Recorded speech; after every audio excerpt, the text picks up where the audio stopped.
guys, it's Ty and welcome back to my channel. So today I wanted to talk about all of the books that I read in February. Well, not all of the books, but these are the books that I wanted to focus on that I read in February, because the books that I'm going to talk about are all the books that I read that are written by Black authors. And I have a mix here that are romance, contemporary, speculative fiction. And so I will start with my lowest rated, which are 3 stars, all the way up to my highest rated, which are 5 stars. So we'll go ahead and get started. So the first book that I want to talk about is How to Marry Keanu Reeves in 90 Days by K.M. Jackson. And so this is a adult romance, and this follows our main character by the name of Lou, who is obsessed with Keanu Reeves. And one day she reads a tweet that Keanu Reeves is about to get married, and this is devastating news to Lou. And right now in Lou's life, she is at a really critical turning point. She's an artist. She's not really sure where she wants to go in her career. Her love life is at a standstill, and she's just not really sure what she wants to do. So getting this news that Keanu Reeves is about to get married is devastating to her. And she comes up with this weird and crazy plan that she wants to chase him around the country and try to find him and meet him and convince him not to get married. And so one of her really good guy friends by the name of True, who she has known since she has been in high school, decides that he is going to follow her around and also try to meet him and convince him as well not to get married. And while they're on this crazy adventure together, they actually realize that they might have feelings for each other, and the story takes off from there. I actually ended up giving this at 3 stars. I thought this book was fine. It was okay. I didn't really too much care for the fact that these characters were supposed to be in their mid-40s, but it kind of reads more like these characters should have been in their 20s or late teens. I just don't see how people that are in their 40s are out here having the time to chase celebrities around. It just didn't seem realistic. And the writing for this actually seemed, I guess, a little juvenile. Their conversations just seem like conversations that will be had between teenagers or somebody a lot younger than these characters were supposed to be. Their actions just seem like these would be done by characters that should have been a lot younger than they were supposed to be. So I just didn't really understand why these characters were set in their early to mid 40s.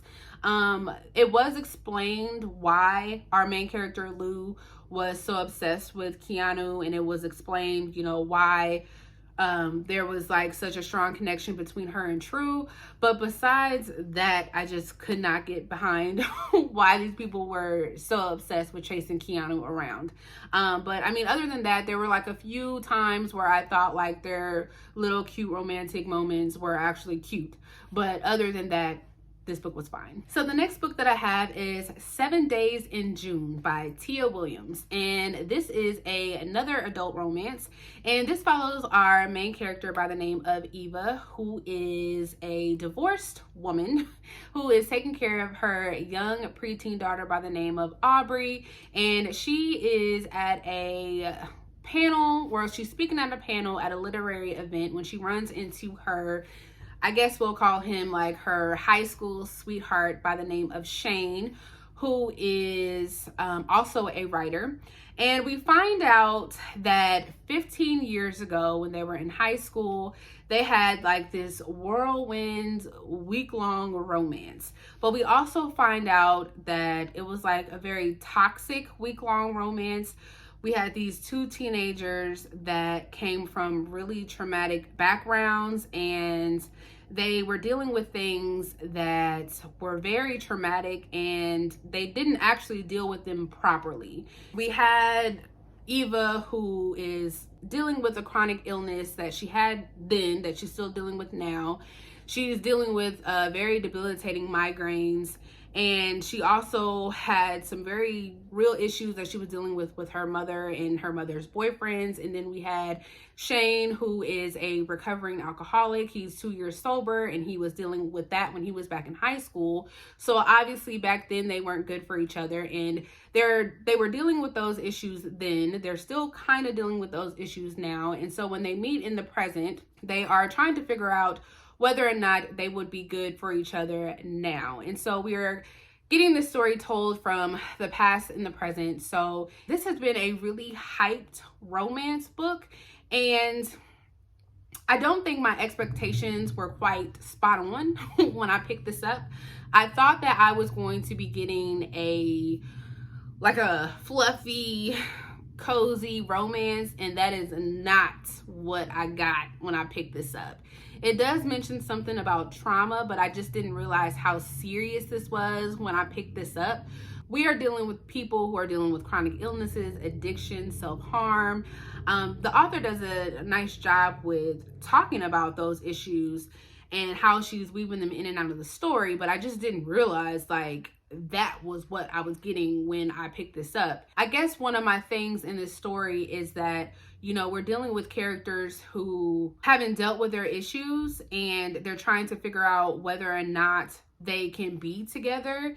And I'm all for characters trying to figure out whether or not they can, talking through their issues. But sometimes characters don't have to be together in romantic relationships to do that. And I'm okay with them deciding, to just be friends in the end. Everything doesn't have to have that fairy tale ending. Yeah, I just wasn't really sold on the romance of this like everyone else. I didn't think this was very romantic. It was still very toxic to me. It just, at the end, I just kept telling myself, these people don't need to be together. They still got a lot of stuff they got to deal with. So I don't know. I ended up giving this a 3 stars. There were a couple of things that I did like in this. Not that I didn't like this it's not that I didn't like this story. I just thought it was fine. But there were some things that I did like her daughter, Audrey. I thought she was adorable. She was one of those kids that were wise beyond her years. There were at a point where I thought they tried to make her way too wise beyond her years, but she definitely had that wise beyond her years thing going on. And then I did like the discussion of how both of these characters were Black authors in the publishing industry, and how they had some conversation around that. At one point, one of Eva's books that she had written was being picked up for I think a movie or a TV show or something, and how they were trying to whitewash her characters, and they would only pick it up if they made her characters white, and how that's so common today. And so I did like conversations around that. So I did like parts of this book. I just didn't think that everything needed to be wrapped up in such a pretty bow, and I don't think that everybody needs to end up together in the end. And I just couldn't root for a couple that just seemed really toxic and still seemed like they needed to hash out a few things. So, I thought it was fine. I definitely still understand the hype around this book, but I just didn't think it was as good as everyone else kind of made it out to be. So then the next book that I read was The AllAmerican Boys by Jason Reynolds and Brendan Kiley. So this was written by a Black and white author, and this is a young adult, I want to say contemporary novel, I guess you can call it.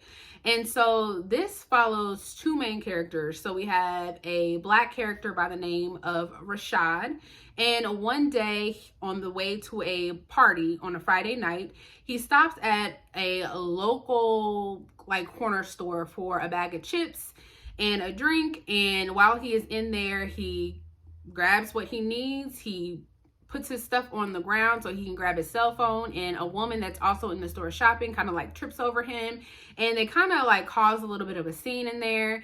And the store clerk makes an even bigger scene and thinks that Rashad is trying to steal his items. And because the clerk makes a scene, there's also a cop that's in there, and the cop thinks that Rashad is trying to steal and or hurt the woman, and he arrests Rashad, and he also like severely beats him. While he is outside beating Rashad, while he is trying to arrest him, the other main character by the name of Quinn, who is white, happens to witness this incident taking place.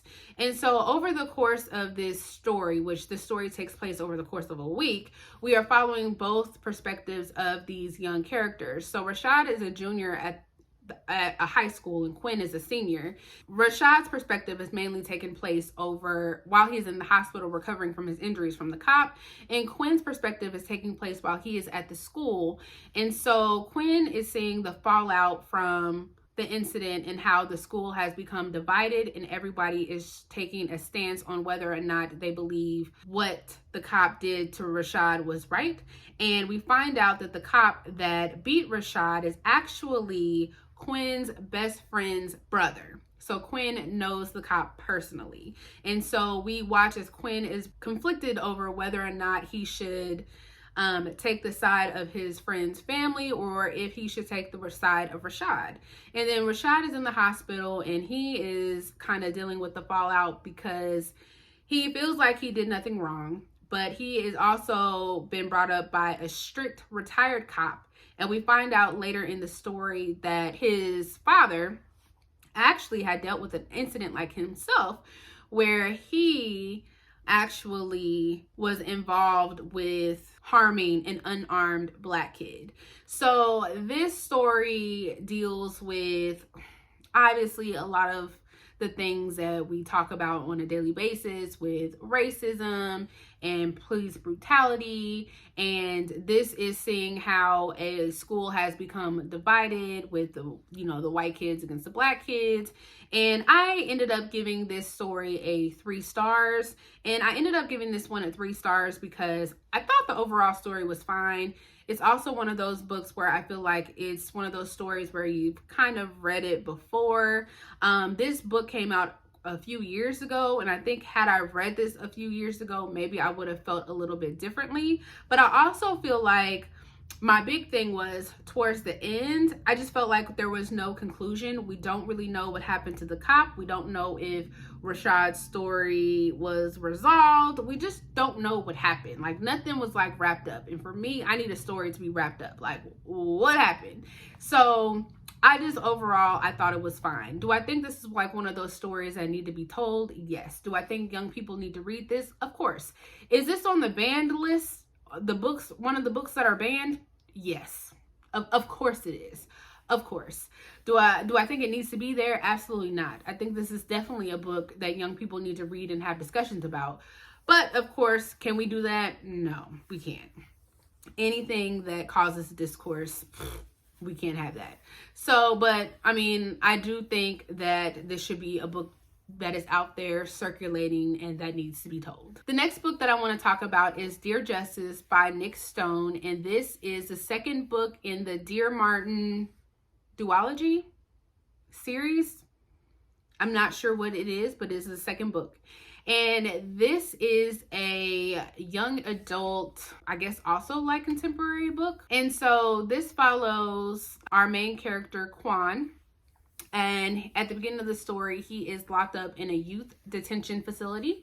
And he is locked up because while he is at a party with a group of people he has been mixed up with, a cop ends up dead. His fingerprints are said to have been left on the gun that has killed the cop. And Quan actually took the blame for the death of this cop. And he is writing letters to Justice, who is the main character from the Dear Martin book. And he has been telling Justice what has been going on and what led him to being in this youth detention center. We are also getting this story told in flashbacks between Quan and Justice and how their friendship started, and how Quan has been raised and why his decisions have led him to be where he is now. We are also getting a part of this book from Justice's perspective, as we see where he is at now in his life and how he and his group of friends plan on getting Quan out of his charges for the murder of that cop. I ended up rating this book a 4 stars. I really enjoyed it. I really enjoyed Dear Martin. I ended up giving that book a 5 stars because I love that when I read that.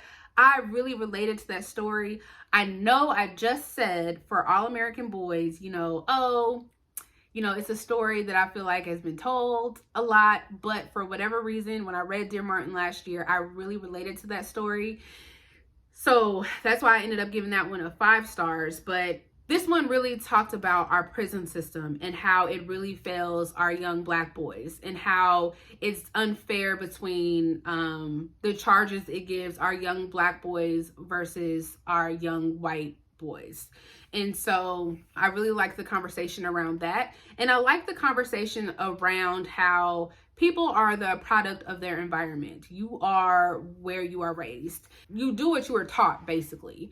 And in this story, we follow Quan as he grows up in his neighborhood, and we learn that his mother is in an abusive relationship, and we learn that Quan basically has to take care of not only himself but his younger siblings, and we see the type of decisions that he has to make, and we learn that he knows right from wrong. He knows the things that he is doing is not right, but we also see that he feels like he doesn't have any other choice. And so while he is locked up in this youth detention center, he is trying to make the best choices that he can. He's in there. He's trying to do better for himself for when he hopefully can get out. And so I really enjoyed this. I like the way that it was told, between the letters, between the flashbacks, between the different POVs. So if you liked Dear Martin and you want to pick this one up, I suggest you do so. I don't think you necessarily have to read Dear Martin to have read this one, but I think that you will appreciate having read Dear Martin if you read this one, because there are a lot of references to Dear Martin in this one. So, but I really enjoyed this one, and I don't remember if I said it, but I did give this one 4 stars. And then the next one that I picked up is Pet by Akwaeke and Mizzy. I hope I said that right.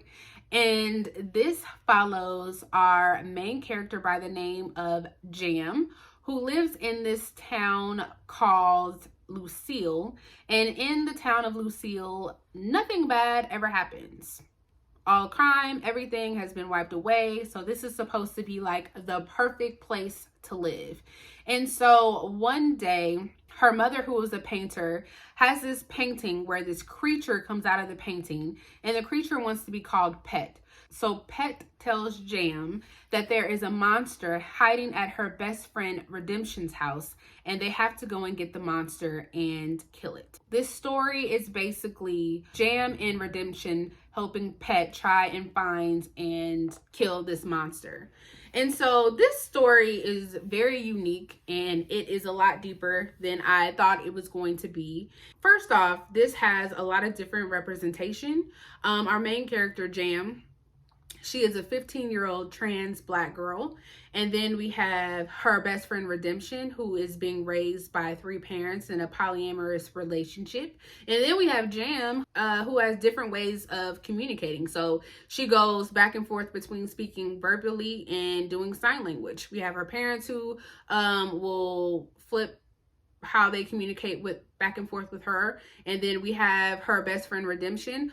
His parents, his family has learned sign language in order to communicate with her, which I thought was very different and very unique. We also have the use of metaphors a lot in this book. They use a lot of references a lot to monsters and angels, and how they say that in the town of Lucille, there are no more monsters. So apparently in this town, angels have came and taken away all of the monsters. So the angels have came and wiped away all of the monsters from Lucille. So Lucille, the town of Lucille, should be like the best place to live. And throughout this book, Jam has been trying to figure out what a monster is supposed to look like and what an angel is supposed to look like. And that's the thing, right? Nobody really knows what monsters actually look like, and nobody really knows what an angel looks like. You know, monsters and angels can take the form of anything and anybody. That's a really big thing in this book, and is mentioned quite a lot in here. And then a really big topic in this book is child abuse, and how things can be done right in front of your face and you never notice it, you never see it, and you would never think that something like that could be done right in front of you. So this little book is less than 200 pages, holds a lot of punch in it, and I really enjoyed it. I listened to this on audiobook, and if you're looking for a good audiobook, I would definitely pick this one up. I believe the prequel to this just came out, which is called Bitter, which is Jam's mother's story. So I am looking forward to picking this one up because I really enjoyed this. The next book that I want to talk about is The Fastest Way to Fall by Denise Williams. And this is another adult romance. And this one follows our main character by the name of Britta, who works at a lifestyle website. She is competing for a writing position. And in order to get that writing position, she has to write about a fitness app called Fit Me.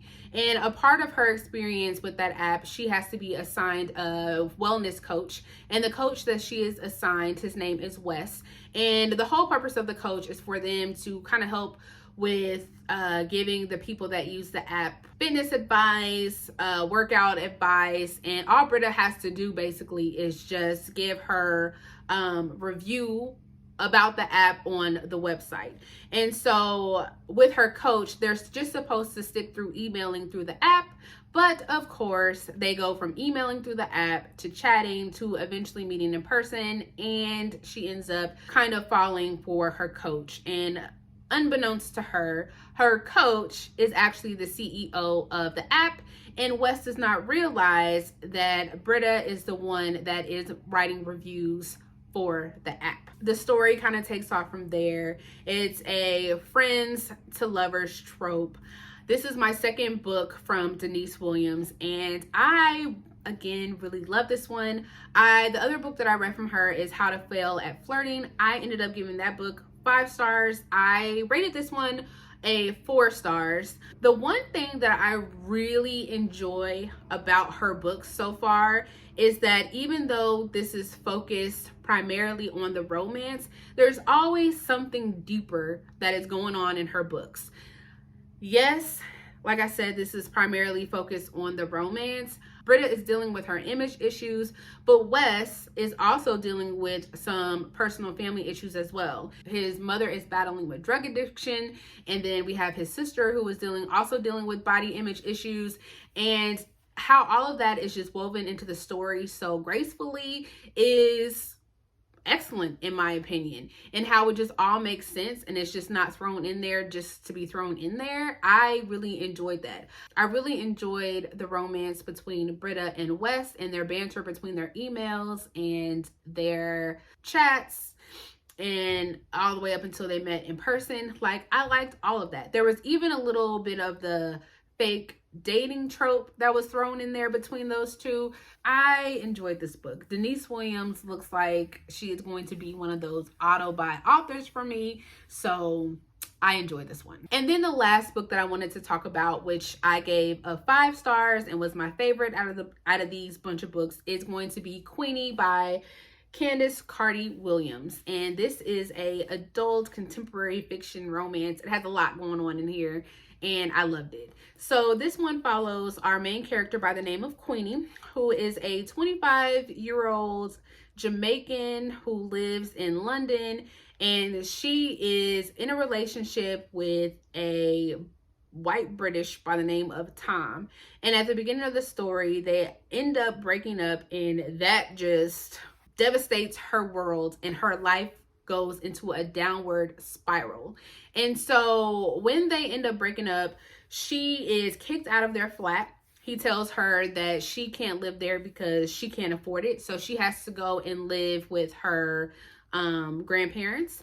And then from there, everything in her life just seems to go downhill after that.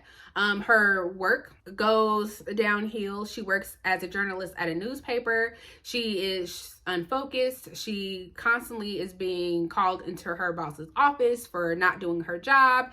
She ends up being harassed by one of the guys that works there. She then starts to get on these dating sites so that she can get her mind taken off of Tom. And she starts to kind of sleep around, which is not the best thing to do.